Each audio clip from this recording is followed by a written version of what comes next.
क्या हमारे देश का चुनाव आयोग भारतीय जनता पार्टी की बपोती बन गया है? चुनाव आयोग के कार्यालयों के ऊपर क्या बीजेपी की ट्रोल सेना ने अपना कब्जा जमा लिया है? जो घटनाएं निकल कर आ रही हैं उनसे तो यहीं प्रदर्शित होता जा रहा है।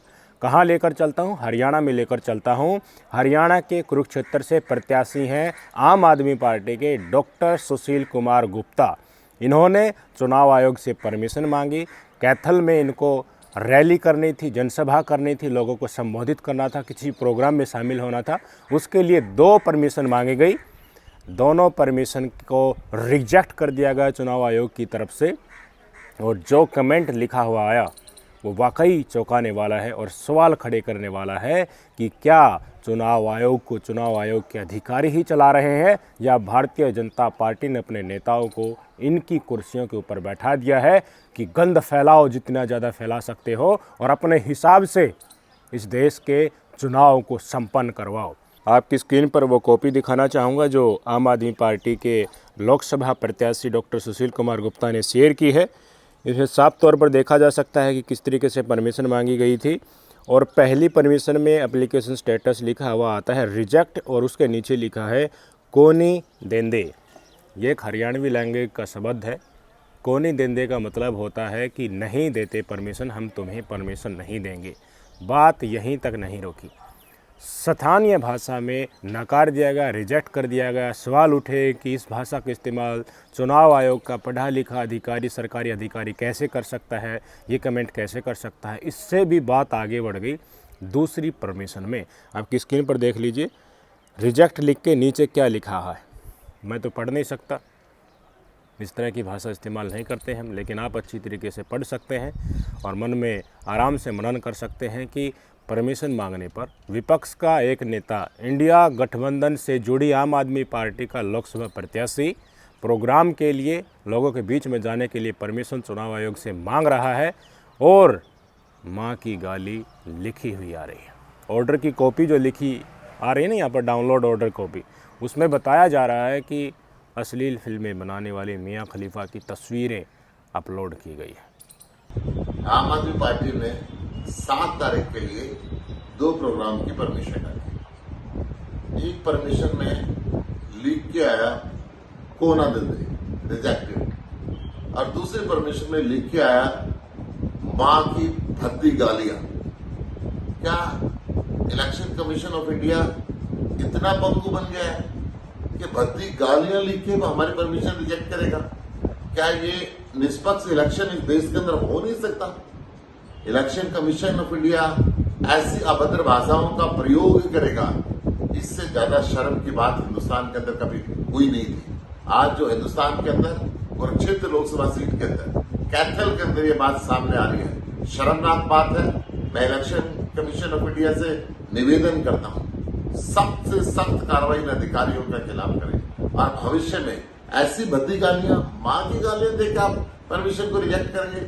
ये देश के कौन से कानून के अंदर लिखा है, कौन से संविधान के अंदर लिखा है कि इलेक्शन कमीशन इस तरीके का बर्ताव करेगा? चुनाव हो रहा है इस देश में या मजाक हो रहा है? ठेंगा दिखाया जा रहा है इस देश के लोकतंत्र को। सुप्रीम कोर्ट ने अनिल मसीह को अपने कटघरे में बुलाकर फटकार लगाई थी और उन्होंने अब बिना किसी शर्त पर माफ़ी मांगी है, अनकंडीशनल अपॉलॉजी दी है। फिर भी चुनाव आयोग तनिक भी गुरेज नहीं कर रहा, तनिक भी इशारा नहीं कर रहा, बिल्कुल भी नहीं लग रहा कि ये लोग सुधर गए हैं। क्या चुनाव आयोग के क्षेत्रीय कार्यालय जितने हैं या स्टेट इलेक्शन कमीशन है, वो सारे के सारे कार्यालय इन्होंने सत्ताधारी पार्टी यानी कि भारतीय जनता पार्टी को अलॉट कर दिए हैं? जी हाँ, पूछना चाहूँगा मैं, ये स्थानीय लैंग्वेज इस्तेमाल की गई है हरियाणा की, हरियाणा से चुनाव लड़ रहे हैं, हरियाणा के इलेक्शन कमीशन से इन्होंने परमिशन मांगी और जवाब में ये आ रहा है। रोंगटे खड़े कर देने वाली बात है भाई साहब। कल को कांग्रेस वालों का क्या हाल होगा? बीजेपी वाले किस तरीके से चुनाव को मैनिपुलेट करने के लिए हद तक, किसी भी हद तक गिर सकते हैं, वो एक बार नहीं, हमने अनेकों बार देखे हैं। चुनाव आयोग ने प्रेस कॉन्फ्रेंस की थी ना आचार संहिता जिस दिन लागू हुई और लोकसभा चुनाव की घोषणा की, मुख्य चुनाव आयुक्त राजीव कुमार ने कितनी लंबी लंबी डींगे हाँकी, कविता सुना रहे थे पढ़ पढ़ कर वहाँ पर और कह रहे थे लिविंग प्लेइंग फील्ड क्रिएट करेंगे।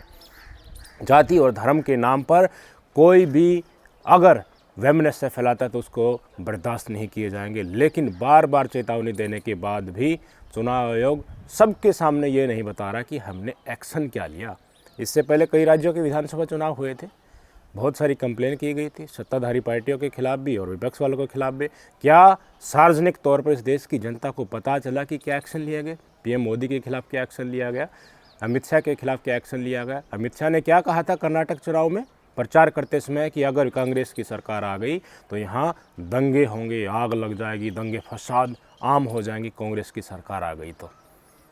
और अब इसी लोकसभा चुनाव से पहले एमपी में मोहन यादव साहब, इन्हीं के तो सीएम हैं, इन्हीं के द्वारा नियुक्त किए हुए, वो सरेआम खुले में कह रहे हैं कि अब की बार वोट कृष्ण लला के नाम से, मथुरा में कृष्ण जी के नाम से जाएगी या नहीं जाएगी, लोगों के बीच में ये कह रहे हैं। राम मंदिर तो बन गया, जय श्री राम तो होगा, लेकिन अब की बार किससे?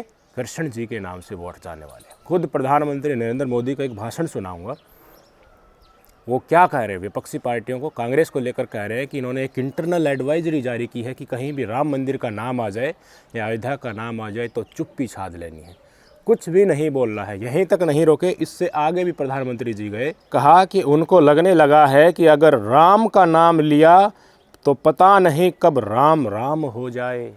कि कांग्रेस पार्टी ने एक एडवाइजरी निकाली है और एडवाइजरी भी इतनी डरे डरे निकाली है, उन्होंने कांग्रेस की सभी इकाइयों को कहा है कि अयोध्या राम मंदिर की चर्चा अगर निकल पड़े तो मुंह पे ताला लगा देना, कुछ बोलना ही मत। उनको लगने लगा है कि अगर राम का नाम लिया तो पता नहीं कब राम राम हो जाए। तीसरी बार चुनाव लड़ने जा रहे देश के प्रधानमंत्री की ये स्टेटमेंट है।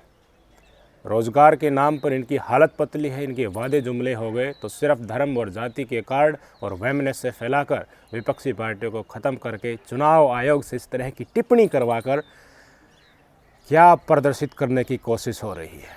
पूरा विपक्ष जेल में है, ख़त्म होने को है, आर्थिक तरीके से उनको पंगु किया जा रहा है।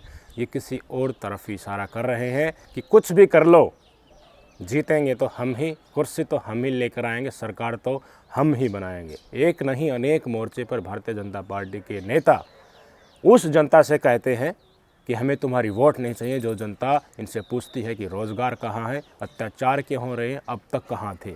खुलेआम कह रहे हैं कि हमें तुम्हारी वोट नहीं चाहिए, खुलेआम कह रहे हैं कि संविधान बदलने के लिए हमें 400 प्लस सीटें चाहिए। संदेह के घेरे में नहीं है तो ये क्या है?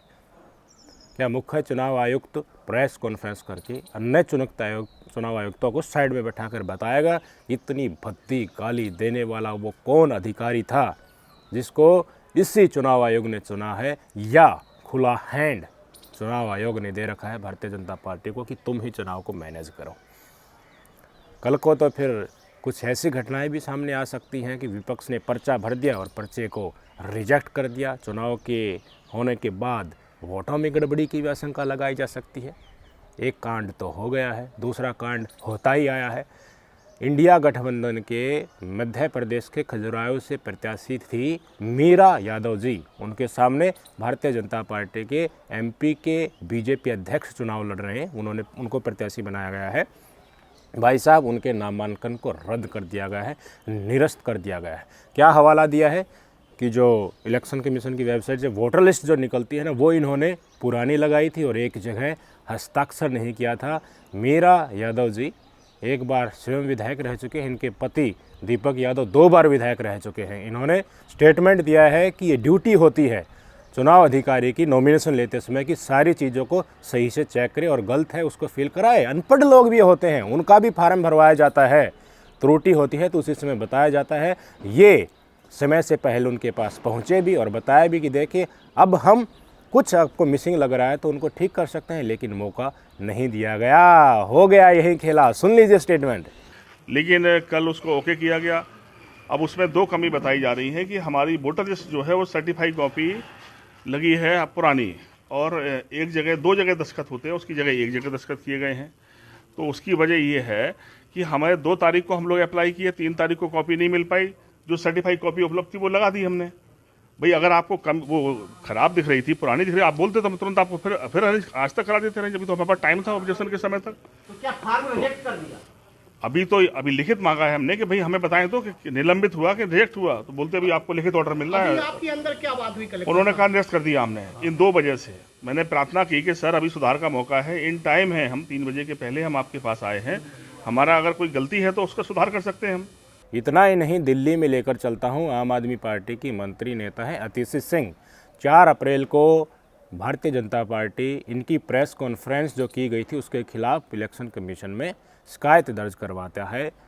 5 अप्रैल को सुबह 11:15 पर सभी समाचार नेशनल टेलीविज़न जो हैं, जिनको तथाकथित गोदी मीडिया कहा जाता है, वहाँ पर बड़ी बड़ी हेडलाइनों के साथ न्यूज़ प्रकाशित होने लगती है कि अतिशी सिंह के खिलाफ चुनाव आयोग ने एक्शन लिया है। कंप्लेन भारतीय जनता पार्टी के द्वारा की गई थी, उसके खिलाफ उनको संदेश भेजा गया है। लेकिन अचरज की बात यह है, 11:15 पर टेलीविज़न हेडलाइंस में ये खबर चलती है, आधे घंटे बाद 11:45 पर उनको मेल पर चुनाव आयोग से नोटिस मिलता है। इससे पहले उन्होंने कहा कि मुझे कोई इंटीमेशन नहीं था। सुन लीजिए। तो 4 अप्रैल को भारतीय जनता पार्टी शिकायत करती है। 5 अप्रैल को 11:15 पर सभी न्यूज चैनल्स पर फ्लैश होता है कि इलेक्शन कमीशन ऑफ इंडिया ने आम आदमी पार्टी की नेता आतिशी को नोटिस भेजा। हर चैनल पे ये न्यूज चलने के बाद 11:15 पर ये न्यूज टीवी पर चलती है और उसके आधा घंटा बाद 11:45 पर मुझे एक्चुअली नोटिस मिलता है। नोटिस मुझे ईमेल किया जाता है। इसका मतलब इलेक्शन कमीशन ऑफ इंडिया के नोटिस की खबर पहले भारतीय जनता पार्टी मीडिया में प्लांट करती है, उसके बाद election commission of India notice देती है। परमिशन मांगने पर गाली देना, नोटिस मिलने से पहले टेलीविज़न हेडलाइंस चलती रहना, लोगों को ईवीएम के ऊपर आशंका होना, वीवीपैट की तमाम पर्चियों का मिलान करने से हिचकिचाना, ईवीएम का आंदोलन चल रहा है, लोग दिल्ली आना चाहते हैं, किसान आंदोलन की आड़ में दूसरे आंदोलन दिखाकर 144 धारा लगाकर लोगों को बसों में ढूस ढूस कर भगा देना, ये किसी और तरफ ही इशारा कर रहे हैं। ये स्वस्थ लोकतंत्र और स्वस्थ चुनाव की पहचान नहीं है। ये दिखाता है कि चुनाव आयोग को पीछे से कौन कंट्रोल करना चाहता है। बीजेपी के हाथ में चुनाव आयोग की फाइलें कितनी गहराई गई हैं, कितना तंत्र उन्होंने अपने शिकंजे में जकड़ लिया है, इस देश की जनता को समझना चाहिए। सबसे पहले ऐसे समय पर इस देश के सुप्रीम कोर्ट को सामने आना चाहिए कि ये चल क्या रहा है। चुनाव आयोग की तरफ से लिखित में इस तरह की गालियाँ आती हैं कि नहीं देंगे परमिशन, माँ की गाली दे दी जाती है। एक लोकसभा प्रत्याशी अगर विपक्ष से है तो इस तरह से उसको प्रताड़ित किया जाएगा। खुलेआम दिखा रहे हैं कि ताकत हमारी है, हम जो करेंगे वो करेंगे, बिगाड़ लो क्या बिगाड़ना है। अनिल मसीह की तरह चुनाव आयुक्त को भी बुलाना चाहिए सुप्रीम कोर्ट में, जवाब मांगना चाहिए अभी चुनाव होने से पहले ही। लेट हुआ तो ये देश को बेच देंगे। सोचना चाहिए इस देश के सुप्रीम कोर्ट को, इस देश की आम जनता को भी। नमस्कार।